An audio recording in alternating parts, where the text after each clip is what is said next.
성경에서 요셉은 꿈을 꾸는 사람입니다. 우리가 너무나 잘 알고 있는 창세기의 요셉은 꿈 때문에 이집트의 노예로 팔렸다가 이집트의 총리가 되는 인물입니다. 요셉은 꿈을 꾸었지만 그가 맞이했던 현실은 너무나 가혹했습니다. 하나님은 요셉에게 절대로 잊을 수 없는 꿈, 아무리 시간이 지나도 잊혀지지 않는 꿈을 주셨지만 오래도록 요셉은 이집트에서 하층민의 삶을 살아야 했습니다. 꿈이란 현실과 다르기에 꿈이면서 현실을 초월하기 때문에 꿈입니다. 요셉은 꿈 때문에 비참한 현실에 직면했지만 꿈 때문에 모든 것을 극복하며 살 수 있었습니다. 꿈은 이집트에서 요셉을 요셉답게 하는 가장 큰 원동력이 되었습니다. 본문에서 또 한 명의 요셉이 등장합니다. 그는 아기 예수의 아버지 요셉입니다. 본문은 아기 예수의 아버지 요셉의 꿈으로 시작됩니다. 13절을 읽겠습니다. 그들이 떠난 후에 주의 사자가 요셉에게 현몽하여 이르되 헤롯이 아기를 찾아 죽이려 하니 일어나 아기와 그의 어머니를 데리고 애굽으로 피하여 내가 내게 이르기까지 거기 있으라 하시니. 아멘. 꿈에서 천사가 나타나 헤롯이 아기 예수를 죽이려 하니 이집트로 피하라고 알려주었습니다. 요셉의 꿈은 위험을 알려주는 꿈이었습니다. 때는 헤롯 대왕이 집권을 하던 때였습니다.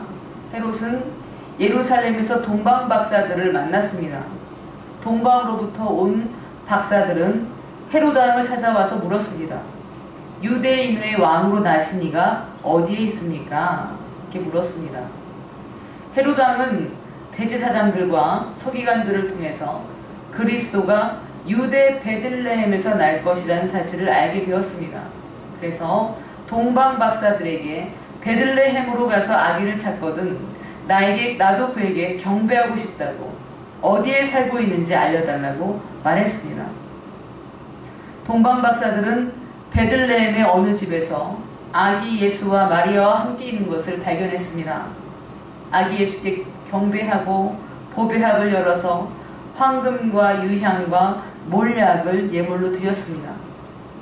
그러나 헤롯에게 다시 가지 않고 바로 고국으로 돌아갔습니다.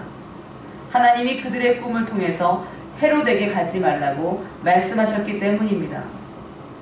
본문에서 꿈은 아기 예수에게 닥친 위험을 알려주는 신호등의 역할을 합니다. 하나님은 헤롯 왕이 아기 예수를 죽이지 못하도록 꿈을 통해서 일하셨습니다. 그런데요, 사랑하는 여러분, 꿈에서 깨어난 요셉은 어떤 삶을 살았을까요? 아기의 목숨을 건졌으니 편안하고 행복한 삶을 살았을까요? 사실 본문의 행간을 묵상해보면 요셉과 마리아 또 아기 예수가 겪었을 고초가 실감나게 다가옵니다. 꿈에서 깬 요셉은 허둥지둥 짐을 쌌어야 했을 것입니다. 이제 막 해산해서 몸이 무거운 마리아는 쉬지도 못하고 아기를 안고 이집트로 피난을 떠나야만 했을 것입니다. 아기의 목숨을 노리는 사람들이 있다는 것을 알았으니 마음이 얼마나 초조했겠습니까? 이집트로 가는 내내 마음을 졸이며 쉬지도 못하고 발걸음을 재촉하며 피난길을 갔을 것입니다. 꿈을 꾸었지만 현실은 너무나 만만하지 않았고 숨가쁜 상황의 연속이었습니다. 본문은 예수님의 부모가 이집트로 떠난 후에 얼마나 잔혹한 일이 벌어졌는지를 증언합니다. 우리 16절부터 18절까지를 같이 읽어보겠습니다. 이에 헤롯이 박사들에게 속은 줄 알고 심히 노하여 사람을 보내어 베들레헴과 그 모든 지경 안에 있는 산의 아이를 박사들에게 자세히 알아본 그때를 기준하여 2살부터 그 아래로 다 죽이니 이에 선지자 예레미야를 통하여 말씀하신 바 라마에서 슬퍼하며 크게 통곡하는 소리가 들리니 라헬이 그 자식을 위하여 애곡하는 것이라. 그가 자식이 없으므로 위로받기를 거절하도다 함이 이루어졌느니라. 아멘. 베들레헴에 있는 2살 이하의 남자 아기들이 몰살당하는 비극이 일어났습니다. 아기 예수는 피했지만 무고한 아기들이 죽었습니다. 그 부모의 절규가 본문에는 절절히 나타납니다. 아기를 위한 슬픔이 너무나 커서 베들레헴에서는 크게 통곡하는 소리로 가득했습니다. 눈에 넣어도 아프지 않을 내 생명보다 귀한 아기가 눈앞에서 참혹하게 죽임을 당했을 때보다 더 큰 슬픔이 있을까요? 베들레헴에는 엄청난 슬픔으로 우는 부모들의 절규로 가득했습니다. 아기 예수가 피난길을 떠날 무렵에 일어난 비극이었습니다. 사랑하는 여러분, 꿈을 꾸는 우리의 현실은 너무나 참혹합니다. 마태는 왜 무고한 아기들이 죽어야 했는지에 대해서 답을 하지 않습니다. 마태는 예수 그리스도가 탄생하신 때를 아름답게 그리려 하지도 않았습니다. 누가복음처럼 하늘에는 영광이요 땅에는 평화라고 외치는 아름다운 천군 천사의 노래소리도 없고 목동들의 고요한 일상과 같은 잔잔한 장면도 나타나지 않습니다. 아기 예수가 태어난 현실은 마치 전쟁의 한복판에 있는 것처럼 위태롭습니다. 요셉은 꿈을 꾸었고 그래서 아기의 목숨을 건졌지만 너무나 비현실적이고 참혹하며 잔인한 현실을 받아들여야만 했습니다. 요셉과 마리아는 이집트에 숨어서 헤롯 왕이 죽기만을 기다렸습니다. 그러다 마침내 헤롯이 죽었습니다. 또다시 요셉은 꿈을 꾸게 됩니다. 19절부터 20절을 제가 읽겠습니다. 헤롯이 죽은 후에 주의 사자가 애굽에서 요셉에게 현몽하여 이르되 일어나 아기와 그의 어머니를 데리고 이스라엘 땅으로 가라. 아기의 목숨을 찾던 자들이 죽었느니라 하시니 아멘. 마침내 요셉 가족이 고향으로 돌아올 수 있게 되었습니다. 그러나 곧 또다시 절망의 소식을 듣습니다. 헤롯의 뒤를 이어서 잔인하기 짝이 없는 아켈레오가 아버지의 뒤를 이어서 왕이 되었다는 소식이 들려온 것입니다. 요셉은 이스라엘 땅으로 돌아가기를 주저했습니다. 아켈라오는 훗날 어느 6월절에 예루살렘 성전에서 유대인들을 죽이는 짓을 합니다. 그 일로 왕의 자리에서 쫓겨나는 인물입니다. 헤롯 아켈라오는 헤롯의 큰 아들인데 헤롯 못지않게 잔인한 사람이었습니다. 그래서 요셉 가족은 고향으로 돌아올 수가 없었습니다. 그때 또다시 요셉은 꿈을 꿉니다. 22절부터 23절입니다. 그러나 아켈라오가 그의 아버지 헤롯을 이어 유대의 임금됨을 듣고 거기로 가기를 무서워하더니 꿈의 지시하심을 받아 갈릴리 지방으로 떠나가 나사렛이란 동네에 가서 사니 이는 선지자로 하신 말씀에 나사렛 사람이라 칭하리라 하심을 이루려 함이로라. 아멘. 요셉 가족은 꿈에서 지시하는 대로 갈릴리의 나사렛에서 살게 되었습니다. 성경은 예수님이 나사렛 사람이라고 불리게 된 이유에 대해서 설명하는 것으로서 꿈 이야기를 마무리 짓습니다. 요셉이 꾼 꿈은 아기 예수의 목숨을 구원하는 꿈이면서 참혹한 현실에 직면하게 하는 꿈이었습니다. 고향으로 돌아가지 못하고 타지에서 나그네의 삶을 살아야 했던 요셉 가족을 한번 묵상해 보십시오. 성경은 이 이야기를 담담하게 기록하고 있지만 아기의 목숨을 노리는 사람들이 언제 들이닥칠지 모르는 부모의 심경이 어떠했을지 우리는 쉽게 짐작해 볼 수가 있습니다. 사랑하는 여러분, 꿈을 꾸는 현실은 언제나 참혹합니다. 우리가 사는 세상도 마찬가지입니다. 우리 믿는 사람은 이 죄 많은 세상에서 꿈을 품고 사는 사람들입니다. 어떤 꿈입니까? 그리스도의 형상으로 변화되는 꿈입니다. 고린도후서 3장 18절에는 이렇게 말씀합니다. 우리가 다 수건을 벗은 얼굴로 거울을 보는 것 같이 주의 영광을 보매 그와 같은 형상으로 변화하여 영광에서 영광에 이르니 곧 주의 영으로 말미암음이니라. 아멘. 지금은 우리가 비록 눈물을 짓고 살지만 우리는 그리스도와 같은 형상으로 변화될 사람들입니다. 지금은 우리에게 이 모든 것이 희미하기만 합니다. 그리스도의 형상이라는 꿈이 우리에게는 멀게만 느껴집니다. 죄를 질 때마다 내가 하나님의 형상이라는 사실은 온데간데 사라집니다. 대신 죄책감만 나를 짓누릅니다. 하나님과의 관계가 멀어진 것처럼 느낍니다. 예수를 믿는다고는 하지만 세상 사람들과 하나도 다르지 않는 내 모습에 지치고 낙심합니다. 지금 내 모습을 봐서는 내가 그리스도의 형상으로 변화된다는 것을 상상하기가 힘듭니다. 꿈은 우리에게 그리스도의 형상으로 변화되어 영광에서 영광에 이른다고 말씀하지만 난 여전히 참혹한 현실에서 좌절하며 고통을 받습니다. 한동안 저는요, 우울한 감정 속에 빠져 있었습니다. 워낙 성격이 낙천적이기 때문에 사람들은 제가 우울한지 잘 몰랐습니다. 저와 마음을 나누는 친구 목사님만 제가 힘들다는 것을 알았습니다. 당시 저는 마치 하나님이 저를 버리신 것만 같았습니다. 하나님이 느껴지지 않는 것입니다. 저는 되게 기도를 하면 하나님이 가까이 계신 것 같고 또 제 기도가 받아들여진다는 그런 확신이 들었습니다. 솔직하게 기도하면 저와 하나님은 친구처럼 가까웠습니다. 그런데 왠지 버림을 받은 것 같았습니다. 사역에도 기름 부음이 없는 것 같았습니다. 제 사역조차도 하나님의 외면하고 계신 것 같은 낯선 느낌 때문에 고통을 받고 있었습니다. 당시 저는 절감했습니다. 다른 것은 없어도 살 수 있다. 그렇지만 하나님께 벌어진다면 살 수가 없겠다. 그래서 절감하고 있었습니다. 하나님과 함께하는 것 외에는 아무것도 필요 없다고 생각했습니다. 그런데 친구 목사님과 대화를 나누다가 저의 문제를 발견했습니다. 제 문제는 죄책감이었습니다. 담임 목사로서 잘못하고 있는 것은 아닌가? 내가 잘못하니까 사역에 열매가 없는 것은 아닌가? 죄책감이 저를 짓누르고 있었던 것입니다. 제 생각 속의 죄책감은 되게 이랬습니다. 담임 목사인데 너무 기도가 부족한 게 아닐까? 담임 목사인데 너무 사랑하지 못하는 게 아닐까?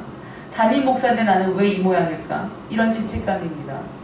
성도의 얼굴이 조금만 어두워져도 마치 저 때문인 것만 같았습니다. 저는 제가 죄책감을 짓눌리고 있다는 사실을 잘 모르고 있었습니다. 물론 저는 그간 제가 하나님의 은총을 누리는 사람이라고 생각해 왔습니다. 내가 무슨 짓을 해도 하나님은 나를 절대로 포기하지 않으신다는 확신을 갖고 있다고 생각했습니다. 내가 무엇을 해야만 하나님이 은총을 주시는 것이 아니라는 설교도 제가 여러 번 했습니다. 하나님의 은총, 은혜는 값없는 선물이라고, 하나님을 신뢰하라고 그렇게 말씀을 전했던 사람입니다. 그런 제가 죄책감에 눌려 있었다는 사실을 까맣게 모르고 있었던 것입니다. 저는 이전에 하나님이 제게 베풀어 주셨던 사역의 기름 부음과 열매들을 생각하며 지금과 비교하고 있었던 것입니다. 예전엔 내가 이렇게 했었는데 지금은 안 그렇다 하고 나를 정죄하고 있었습니다. 사탄은 교묘하게 우리를 속입니다. 절망하고 낙심하게 합니다. 여러분, 기도하지 않는다고 해서 하나님이 우리를 멀리 하실까요? 하루에 몇 시간씩 기도하는 사람만 하나님이 더 사랑하실까요? 저는 그렇다고 생각하지 않습니다. 하나님에 있는 사람이라면 누구나 기도하게 되어 있습니다. 기도의 분량과 상관이 없이 누구나 하나님의 사랑을 받습니다. 그런데 기도를 많이 해야 된다, 전도를 많이 해야 된다, 말씀을 많이 읽어야 한다, 이런 식의 굴레가 씌워지면 그것은 죄책감을 낳습니다. 왜 나는 기도를 하지 못했는가? 왜 나는 전도를 하지 못했는가? 왜 말씀을 많이 읽지 못했는가? 나를 질책하며 죄책감을 느끼게 합니다. 그런 죄책감은 하나님과의 관계에 영향을 미칩니다. 사소한 일에도 하나님이 나를 버리신 것만 같습니다. 별일 아닌 실패에도 하나님의 은총을 잃은 것이라고 받아들이게 됩니다. 여러분, 죄책감을 가지고 있으면 당연히 하나님이 멀게 느껴집니다. 그것은 내가 하나님을 밀어내고 있기 때문입니다. 내가 이 모양인데 하나님이 나를 받아주실 리가 없다고 스스로 믿으면서 하나님을 멀리하고 있는 것입니다. 언젠가 제가 섬기던 한 형제님이 이렇게 말씀하시는 것을 제가 들었습니다. 제가 그 형제님께 하나님이 형제님을 너무나 사랑하십니다 이렇게 말했더니 이 형제님이 이렇게 말씀하셨습니다. 정말인가요? 정말 하나님이 나를 사랑하시나요? 믿을 수가 없다는 반응을 보이는 것입니다. 그 형제님은 자신이 하나님께 성실하게 신앙생활을 하지 않았는데 하나님이 자신을 사랑한다는 것을 믿을 수가 없다는 것입니다. 성실하게 신앙생활을 하지 못했다는 죄책감 때문에 하나님의 사랑을 밀어내고 있었습니다. 하나님이 너무 멀다는 것입니다. 그 형제님은 하나님은 자신보다 다른 사람들을 더 사랑한다고 생각하고 있었습니다. 죄책감에 빠져서 하나님과의 관계가 서먹한 사람들이 의외로 많다는 것을 알아야 합니다. 저는 제가 죄책감에 빠져 있다는 것을 깨닫자마자 곧바로 해방됐습니다. 꼭 거짓말같이 하나님과의 관계가 예전으로 돌아간 것입니다. 죄책감을 버리자 쉽게 해결이 된 것입니다. 물론 담임 목사로서 제가 부족한 점이 많을 것입니다. 그렇다고 해서 하나님이 저를 사랑하지 않는 것은 아닙니다. 제 사역에 기름이 부음이 없는 것도 아닙니다. 그것은 제가 그렇게 생각하고 있는 것 뿐입니다. 은혜가 없다고 여기니까 진짜 은혜가 없는 것처럼 느끼고, 하나님이 멀다고 믿으니까 정말 먼 것처럼 받아들여진 것입니다. 하나님은 여전히 내 안에서 역사하고 계시는데 저희 죄책감에서 비롯된 불신앙이 하나님과의 관계를 멀게 했던 것입니다. 저는 죄책감을 벗어던지고 기도했습니다. 하나님을 믿는다고 기도했습니다. 나를 사랑하신다는 것을 믿는다고, 내가 어떤 모습이든지 하나님은 내 사역에 은총을 주신다고, 내 사역은 내가 하는 것이 아니라 하나님이 하시는 것이라고 고백했습니다. 여러분, 그 기도가 어떻게 느껴졌을까요? 저는 이전과 다름이 없이 하나님과 너무나 가깝게 느껴졌고 하나님의 은총을 체험할 수가 있었습니다. 하나님은 여전히 저와 함께 계셨습니다. 하나님이 나와 멀다고 생각하는 것은 사탄의 속임수입니다. 하나님은 우리를 절대로 포기하지 않으십니다. 버리지 않으십니다. 우리가 아무리 연약해도 우리는 지금 그리스도의 형상으로 변화되고 있습니다. 그리스도의 형상으로 변화된다는 꿈은 아직 멀게만 보여도 분명히 이루어질 꿈입니다. 우리는 하나님의 형상으로 지음을 받았기 때문에 이미 그리스도의 형상입니다. 하나님이 처음에 계획하신 대로 거룩하고 온전하며 사랑스러운 존재라는 말씀입니다. 사랑하는 여러분, 하나님이 연약한 아브라함에게 이렇게 말씀하신 것을 기억하십니까? 창세기 17장 1절에서 이렇게 말씀하셨습니다. 아브라함이 99세 때에 여호와께서 아브라함에게 나타나서 그에게 이르시되 나는 전능한 하나님이라 너는 내 앞에서 행하여 완전하라. 아멘. 너는 내 앞에서 행하여 완전하라. 무슨 말입니까? 너는 완전하게 살 수 있다. 너는 거룩하게 살 수 있다. 이런 말입니다. 아브라함도 연약함이 많은 사람입니다. 아내를 누이로 속이고 목숨을 구걸하던 전력이 있던 사람입니다. 또 하나님의 약속을 기다리지 못하고 첩을 들여서 이스마엘을 낳기도 했습니다. 믿음의 조상이라고 불리지만 사실은 믿음이 부족한 사람에 불과했습니다. 그런데도 하나님은 아브라함에게 말씀하십니다. 너는 내 앞에서 행하여 완전해라. 너는 거룩할 수 있다. 이렇게 말씀하십니다. 믿음이 부족한 아브라함에게 하나님은 너는 믿음의 조상이다. 너는 믿음의 사람이다. 이렇게 말씀해 주십니다. 사랑하는 여러분, 반드시 기억하십시오. 하나님은 언제나 우리가 이룰 꿈부터 먼저 말씀해 주십니다. 꼭 기억하십시오. 하나님은 언제나 우리가 이룰 꿈을 먼저 말씀해 주십니다. 지금 내 모습이 끝이 아니라고 말씀하십니다. 이렇게 될 것이다 하고 먼저 선포해 주십니다. 하나님의 말씀이 우리와 먼 것처럼 느껴지는 것은 우린 내 현실만 바라보기 때문입니다. 하나님은 앞으로 되어질 나에 대해서 말씀하고 계시는데 나는 현실의 나를 바라보기 때문에 낙심하는 것입니다. 꿈이 이루어지기까지는 내 앞에 있는 현실이 전부인 것처럼 보이기 때문에 우리는 현실에 짓눌리고 죄책감에 짓눌리고 고통스럽고 참혹한 세상 앞에서 힘들어합니다. 그러나 오늘 본문은 말씀합니다. 현실이 아무리 참혹할지라도 그리스도가 태어나셨다고 말합니다. 그리스도는 구원을 완성하실 것이라고 말합니다. 비록 그리스도가 태어나신 때에는 잔인하고 고통스러운 상황이었을지 몰라도 꿈은 이루어진다고, 우리는 구원을 받을 것이라고, 우리는 하나님의 형상을 회복하게 될 것이라고 말씀하고 있는 것입니다. 사랑하는 여러분, 우리에게는 하나님의 씨앗이 심겨져 있습니다. 씨앗은 씨앗 그 자체로 볼 때는 어떤 식물이 될지 알 수 없습니다. 그러나 분명히 씨앗에는 어떤 식물이 될 가능성이 들어 있습니다. 씨앗이 이 땅에 심기지 않으면 우리는 그 잠재력을 모릅니다. 씨앗이 심겨지고 그 씨앗이 땅에서 썩어지면 싹이 돋고 줄기와 잎이 나며 아름다운 꽃이나 나무가 됩니다. 그리고 열매를 맺습니다.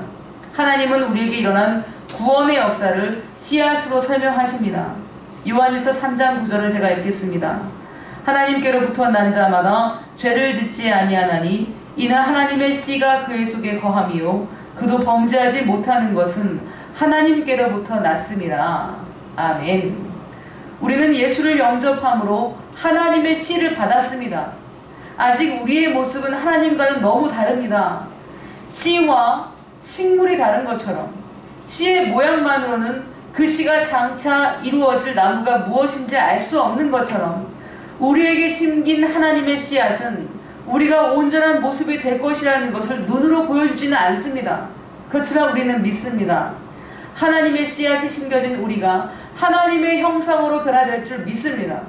온전한 하나님의 형상이 될 것을 믿습니다. 내게 심긴 하나님의 씨앗으로 인해 언젠가는 죄에서 온전히 자유하고 온전히 사랑하며 하나님과 온전히 하나가 될 줄을 믿음으로 살아가는 것입니다. 꿈은 씨앗과도 같습니다. 꿈은 장차 일어날 영광을 희미하게 제공합니다. 현실은 그 꿈과 완전히 다릅니다. 너무 가혹하고 참혹합니다. 우리가 사는 세상은 너무나 각박합니다. 마태는 예수 그리스도가 태어난 때를 씨앗과 같은 모습으로 그려냅니다. 아름다운 식물이 될 가능성을 가지고 있으나 아직은 너무나 약한 씨앗과 같은 현실을 적나라하게 기록하고 있습니다. 비록 아기들이 죽고 큰 슬픔이 몰려왔을지라도 절망하지 마라. 구세주가 나셨다. 이스라엘은 구원을 얻을 것이다. 라고 본문은 전하고 있습니다. 사랑하는 여러분, 본문에서 요셉 가족은 아직 이스라엘 땅에 돌아오지 못했습니다. 하나님이 주신 약속의 땅, 이스라엘 땅에 들어오지 못했습니다. 대신에 갈릴리로 들어갑니다. 갈릴리는 이스라엘 땅이라고 부르기에는 여러모로 부적합합니다.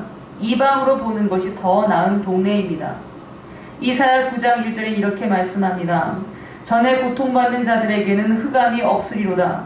옛적에는 여호와께서 스불론 땅과 납달리 땅이 멸시를 당하게 하셨더니 후에는 해변길과 요단 저쪽 이방의 갈릴리를 영화롭게 하셨느니라. 아멘. 이사야는 이방의 갈릴리를 영화롭게 하신다는 예언을 했습니다. 예수님이 이방의 갈릴리에서 유년기를 보낸 것과도 관련이 있습니다. 예수님은 갈릴리에서도 초라하게 그지없는 나사렛이라는 촌동네에서 어린 시절을 보내셨습니다. 유대인의 왕으로 나신 예수님이 이방의 촌동네에서 어린 시절을 보내야 했다는 사실을 생각해 보십시오. 초라한 이방에 나가 있다고 해서 예수님의 신분이 바뀌지 않습니다. 이방의 갈릴리에 살고 있다고 해서 유대인의 왕이라는 예수님의 신분이 바뀌지 않습니다. 하나님이 어떤 꿈을 우리에게 주셨는지가 중요합니다. 예수님은 유대인의 왕입니다. 하나님은 예수님이 유대인의 왕이 될 수 있도록 신실하게 인도해 주실 것입니다. 여러분, 지금 현실이 어떤지는 중요하지 않습니다. 지금 내가 어떤 모습인지는 중요하지 않습니다. 내 안에 있는 하나님의 씨앗, 하나님이 꾸게 하신 꿈이 반드시 이루어진다는 것이 중요한 것입니다. 사랑하는 여러분, 오늘 본문에서 우리가 확인할 수 있는 중요한 사실이 있습니다. 그것은 하나님은 반드시 그 꿈을 이루신다는 사실입니다. 하나님은 오차가 없으십니다. 하나님은 잘못이 없으십니다. 변하지도 않습니다. 실수도 없으십니다. 본문에서 하나님께서 요셉의 가족을 건져내시는 과정을 보십시오.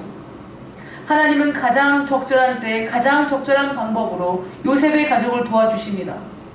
본문에서 반복되는 말이 있습니다. 요셉이 꿈을 꾸고 난 다음에 이어진 설명입니다. 15절을 읽겠습니다. 같이 한번 읽어볼까요?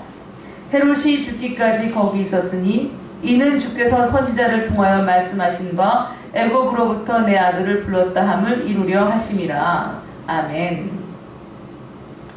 큰 소리로 읽었으면 좋겠습니다. 23절도 한번 읽어보겠습니다. 나사렛이란 동네에 가서 사니 이는 선지자로 하신 말씀에 나사렛 사람이라 칭하리라 하심을 이루려 함이로라. 아멘. 두 구절에 공통되는 말이 뭡니까? 하나님이 말씀을 이루려 하심이라. 뭐뭐뭐 하려 하심이라. 이 모든 일들은 구약 성경에서 예언한 대로 이루기 위함이다. 이렇게 기록되어 있습니다. 이 말이 꿈마다 마치 해설처럼 덧붙여지고 있습니다. 무슨 뜻입니까? 하나님이 계획하신 것은 반드시 이루어진다는 말입니다. 사랑하는 여러분, 꼭 기억하십시오. 하나님은 반드시 꿈을 이루십니다. 여러분 안에 있는 하나님의 씨앗은 반드시 열매를 맺습니다. 여러분에게 심어주신 하나님의 꿈은 반드시 이루어주신다는 것을 믿으시기를 바랍니다. 오늘 하나님께서 본문을 통해서 말씀하십니다. 참혹하고 고통스러운 현실에서 하나님이 일하시는 것을 지켜보라고 말씀하십니다.